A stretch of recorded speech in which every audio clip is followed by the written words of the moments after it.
Did early Christian churches have icons in them? Let's talk about it. So, the presence of iconography in early Christian churches is actually a part of Christian tradition. In fact, it was codified at the Seventh Ecumenical Council all the way back in the 8th century. However, for centuries, the possibility of images being in early Christian churches has been ruled out completely by most scholars based on a few points. That Jews were aniconic because of the second commandment, that extant early Christian writings talk badly about images. Okay, so think Tertullian, Clement of Alexandria, Origen of Alexandria. Okay, they seem to talk really negative about images. So how can there be images in the church?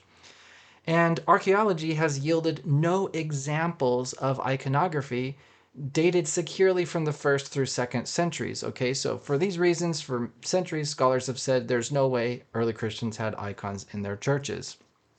However, in the past 50 years, some of the top scholars on early Christianity have changed their minds on this position. Okay, so these are big names in the field of early Christian art. Mary Charles Murray, Paul Corby Finley, Dr. Robin Jensen, Jeffrey Spear, okay, and so on.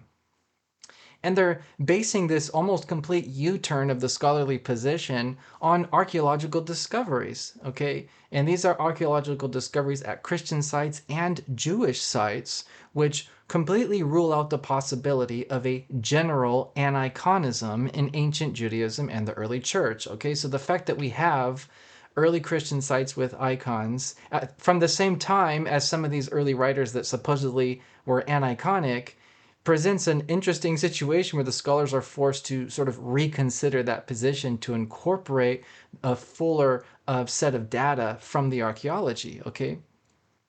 So these are sites like Dura Europos, Hukok in Israel, Hamath Tiberias, the tombs in Rome, Greece, in Pech, Hungary, and so many more places.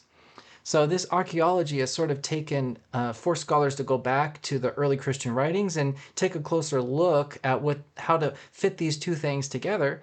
And they've walked away understanding that the early Christian writings are actually very complex when it comes to images. There wasn't just this general simple aversion to images, but their opinions about images were actually quite complex. And some of these writers may not have been aniconic at all and were just being misinterpreted. Some of them might have been aniconic due to Greek philosophy, not because of Judaism. And if they are aniconic, then they simply cannot possibly represent the universal view of the early church, because obviously some Christians had images. We have their images from the 3rd, 4th centuries. And some of these writings are perhaps even spurious. Okay, so the scholars are taking a deeper look, a closer look at these writings and understanding, okay, there's a lot more complexity here than was previously thought.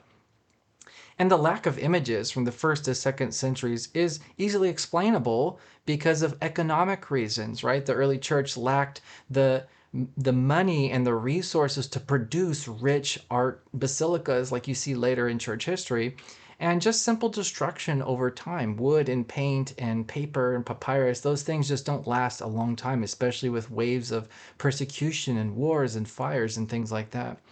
So Dr. Robin Jensen's book, Face to Face, Portraits of the Divine in Early Christianity, is a great resource for going over all the details of these topics and sort of going back to the drawing board and considering all the data in depth.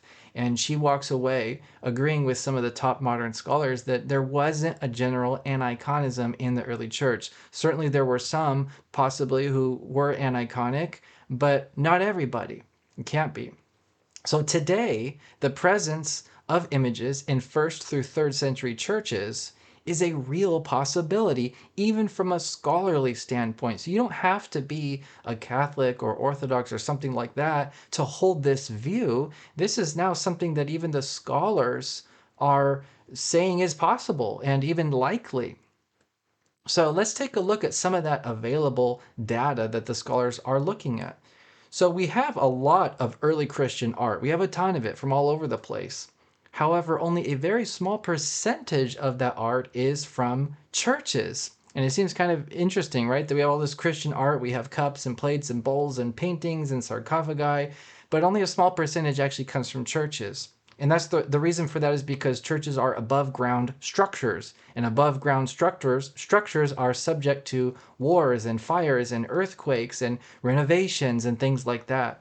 So most of the early Christian art that we have is from things that were buried, like tombs and sarcophagi and things like that. Johannes Deckers writes, buildings and works of art above ground tend to disappear or disintegrate over the course of centuries, whereas underground chambers with wall paintings and sarcophagi survive in relatively large numbers. Okay, so when you're looking at the data, it looks a little bit bleak at first, right? Because we don't have all the church art that we would like to see in order to answer this question. And sadly, no church assembly room walls or ceilings survive with their art from before the 4th century. Okay, so we have 300 years of churches where none of their walls or ceilings survive today with the art. And I have a picture here of the assembly room at the church in Dura Europos. This dates to the early to mid 3rd century. And you can see most of its walls are missing or damaged, and it's damaged beyond the point where we can recognize what was on those walls. So was there paintings here at one point where it's not obvious from the walls alone when you're looking at them? That being said, despite the lack of direct proof, there is still strong evidence that we can use to build a case for images in churches before the 4th century. Let's take a look at some examples.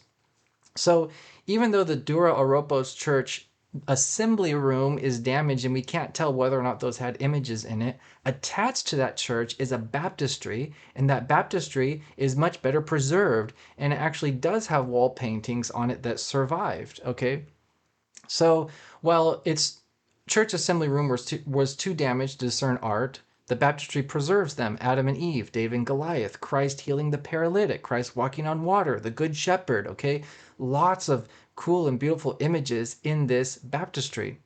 And the art in the baptistry is evidence that the assembly room also had similar images, right? So if they're the kind of people who would decorate their baptistry with all of this biblical art, they probably would have decorated their church building as well with biblical art. But not just the assembly room, but also other churches at that time probably were similarly adorned. And this is something that the scholars are recognizing. Johannes Deckers writes, the only archaeological evidence yet discovered for the existence of figural wall paintings in Christian houses of worship from pre-Constantinian times is found in the city of Dura Europos on the Euphrates River in Syria, a house reconfigured as an assembly room by the city's Christian community. Included a small room that was probably used as a baptistry. The entire structure was abandoned around the year 256 and filled with rubble, preserving its wall paintings of Old and New Testaments. It is not then improbable that in the 3rd and early 4th centuries, there were other Christian churches also adorned with religious pictures. Dr. Robin Jensen comes to the same conclusions. He says, based on the example from Dura, it seems likely that other Christian buildings were similarly adorned. We do know that Christian buildings were demolished during the Great Persecution of the early 4th century, and their walls may well have been enhanced with paintings. So again, some of those earlier churches, well, all of them, aside from Dura Europos, were completely destroyed, but the fact that Dura Europos survived and has paintings is very strong evidence that other churches had similar art. So here's some drawings, some sketches of what that art looks like in the baptistry. And you can see Christ raising the paralytic. There's the boat with the disciples of Christ, and he's walking on the water, pulling Peter out. This is a procession of women, which has been interpreted in different ways. It could be the 10 virgins. It could be a procession of women to Christ's tomb, and then the Good Shepherd, and then there's a little Adam and Eve under the Good Shepherd. And this is only about half of the paintings from this baptistry which survive. So again, full of art, very rich with art. So maybe the images at Dura Europos were local. Maybe there weren't images like this in other churches. But there is evidence that they were shared in other churches, because there's a correspondence between the themes and motifs at Dura Europos with other Christian churches, like those in Rome, for example. Dr. Robin Jensen writes, the Dura baptistry walls and motifs from the Roman catacombs also suggest some common influence and perhaps even shared motifs. So the images at the Dura Europos baptistry are shared by other churches. And if other churches shared the same iconographic tradition, then they probably also shared the use of those images in the church. Okay, so even though we don't have third century churches in Rome and Thessaloniki, the fact that they are using the same images at Dura Europos is an indication that they were probably using them in the same way, that is, in churches. And I have an example here of a 4th century painting of Adam and Eve from Thessaloniki, Greece, and it's the exact same motif that's found at Dura Europos. So we have Christ as the Good Shepherd, which is shared in Rome and Dura Europos from the 3rd century, the healing of the paralytic, Adam and Eve. Okay, these are motifs that aren't just the same themes, but actually drawn in the same way, right? The position of these people in these scenes, right? Eve's hand is extended, the way that the paralytic is holding the bed, the way the bed looks, the ram on Christ's shoulders, right? Very, very similar when you compare these two images from these two different sites. So let's look at another very interesting example. This is the Aquileia Basilica in Italy, okay? It was built around AD 313 under Bishop Theodore, who was bishop from AD 312 to 323. And we know this because his name is actually in the mosaic itself. Right? And I have a picture of it. You can see his name there. And his name actually signed at the Synod of Arles, which happened in 314. Okay, so we have a very secure date for this bishop and for this floor in this church, and it dates to around 313. Okay, so the floor survived and was covered over in the Middle Ages, and it was rediscovered in the early 20th century. Again, there's some of that, recent archaeology that's coming up. This is something that's only been around for less than 200 years that we've known about. But what's interesting about this mosaic is it contains images of biblical scenes, in addition to images of animals and plants and Roman neutral images and art, portraits of people, shepherds, all kinds of things. And while it was built around the time of the Edict of Milan, which also happened in 313, the fact that Bishop Theodore was comfortable with putting biblical scenes on this floor indicates an earlier positive attitude towards images. Okay, so just because the floor was made at the same time as the Edict of Milan, it was built under a bishop who lived long before that, right? And was a Christian for years before that was built. So this is a really good, I think, indication that there was a positive attitude towards images even before the Constantinian shift in the early 4th century. But there's something else interesting about it is that the images, the biblical scenes are of Jonah. It's a whole Jonah cycle, and that corresponds to art that we're seeing in the catacombs of Rome. Okay, so now there's a connection between the catacomb art and church art. Perhaps some of the art that we're seeing in the catacombs is reflecting what was going on in the churches. And I think this floor is pretty good evidence for that. So here's what some of those images look like. You have 3 scenes from the story of Jonah, right? Jonah being tossed from the boat and being swallowed by the ketos, and then he's being spewed forth by the ketos, and then he's laying under the gourds in the plant. And this is according to the Septuagintal version of the story. You can see a shepherd here, and all of these are reminiscent of that art from the catacombs, and all of these are biblical scenes. And these are in an assembly room of a church that was built under a Christian who lived before the Constantinian shift. So I think it's along with Dura Europos, a very good indication that churches in the early 4th century and 3rd century were using images in their assembly rooms. And I have images here comparing some of the art from the catacombs with these basilica depictions of Jonah. And you can see that these are the exact same motifs. So the images that we're seeing in the catacombs could very well be reflecting what's going on in the churches above ground at the time when they were created. So there's some evidence in the Council of Elvira. This is a local council that happened in Spain between AD 300 and AD 324.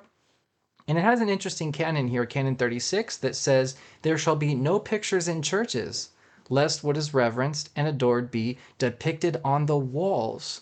So there's a direct reference here to pictures in churches on the walls, okay? And the fact that this canon was written at all implies that churches had pictures on the walls, at least some of them, right? And maybe the people at this council didn't like it for some reason, right? It's up to interpretation what the intention of this is. There isn't a lot of context given.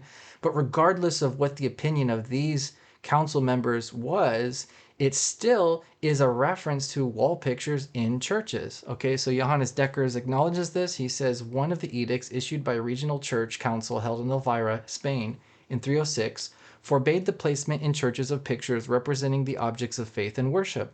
This would suggest that the presence of Christian images in churches was by no means exceptional, even then, at least in Spain. Otherwise, it would be difficult to explain why the council felt the need for such a resolution. Robin Jensen has the same opinion. The canon offers demonstrable evidence that pictures had arrived in the church before the time of Constantine. Okay, again, further evidence of images in the churches before that 4th century. Okay, even though we don't have necessarily a lot of archaeology from this time, we have references like this that do indicate the art was there. And we have art like this from Spain, by the way. I have an example here of Daniel and the Lions. This is a mosaic from a Christian villa that dates to the 4th century, around the same time as the Council of Elvira. So obviously there was the presence of biblical images in the 4th century in Spain.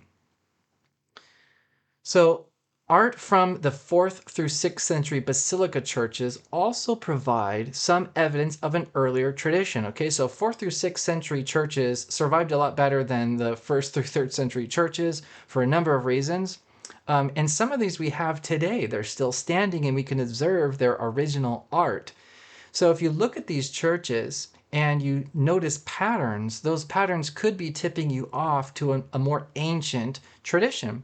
Well, lo and behold, one of those patterns in those basilicas is biblical narrative scenes on walls, just like what we see in Dura Europos, okay?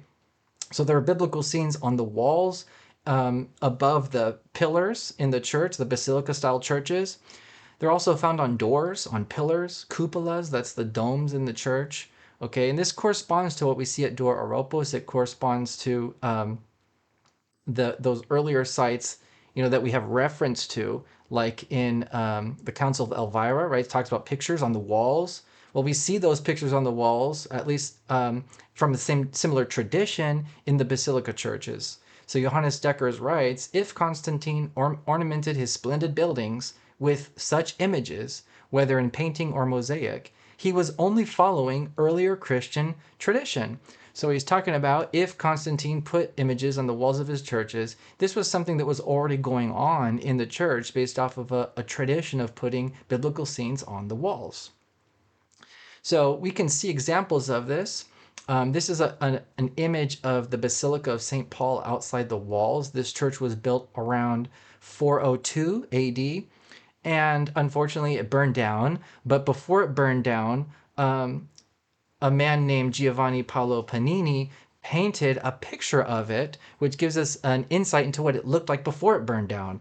And if you notice, what did he paint? He painted walls that are full of biblical scenes. So we know that this early 5th century basilica was adorned with biblical scenes, just like we see in Dura Europos. Okay, obviously much bigger, much more scenes, much more ornate, but the same principle is there, that same tradition of putting biblical scenes on the walls of the church. We see the same thing in the Basilica of Santa Maria Maggiore. This is in Rome. This dates to the 5th century, and this is still standing. This is a photograph, and it has scenes from the Old Testament along the walls in the exact same spot that we saw in the previous church. Something similar at the Basilica of Sant Apollonare Nuovo in Ravenna, Italy. We have scenes from the life of Christ in the same area, the upper wall above the columns in the basilica. There are some doors at the Basilica of Santa Sabina in Rome. These date to the 5th century, and again, biblical scenes. These are New Testament scenes from the life of Christ. There's a dome in what's called the Chapel of Peace. This is from Egypt, and it dates between the 5th and 6th centuries. And this has biblical scenes. Noah and the ark, okay? It has Adam and Eve, sacrifice of Isaac, Daniel and the lion, some of the same images that we see in those Roman motifs. And this also has St. Thecla, and it has St. Paul, St. Mary, right? Biblical people. And this is in a chapel. There's a church in Spain where there's a pillar from its original art that survives. It dates to the 6th to 7th century, and it contains scenes from the life of Christ. Okay. There are also literary indications of churches sharing the tradition of biblical scenes on the walls in churches. St. Nilus of Sinai writes in the 5th century, fill the Holy Church on both sides with pictures from the Old and New Testaments executed by an excellent painter. Okay, so very obvious reference to pictures from the Bible on the walls in the 5th century in Sinai. In the original Hagia Sophia art, okay, so the art that's there today, it's been torn down and refurbished a few times, okay, but the original art when Hagia Sophia was built is described by a man named Paulus Silentarius, and he describes on the walls of Hagia Sophia miracles of heavenly Christ. Okay, and this is just like what we see in Sant Apollinare Nuovo Basilica in Ravenna, right? These biblical scenes, New Testament scenes on the walls. St. Paulinus of Nola in the late 4th, early 5th century, he writes, now I want you to look at the paintings along the portico. The paintings in fact depict the order prescribed by faith, all that aged Moses wrote in his 5 books. Then there are the deeds of Joshua, who was marked out with Christ's name. Under his guidance, the Jordan kept its stream stationary and its waters still as it recoiled from the countenance of the divine ark. Next, pass with eager eyes to Ruth. Okay, so he's describing Old Testament scenes on the church walls. And what's interesting is one of the scenes he describes is from Joshua. It's the priest carrying the ark across the Jordan River. And we actually have a 5th century example of this very image from the 5th century, the same time that St. Paulinus is writing. And that's in the Santa Maria Maggiore Basilica in Rome. So very interesting. Again, this idea of these two different churches having the same image in the same place is further indication of a tradition, a shared tradition of having these Old Testament or biblical scenes on the walls.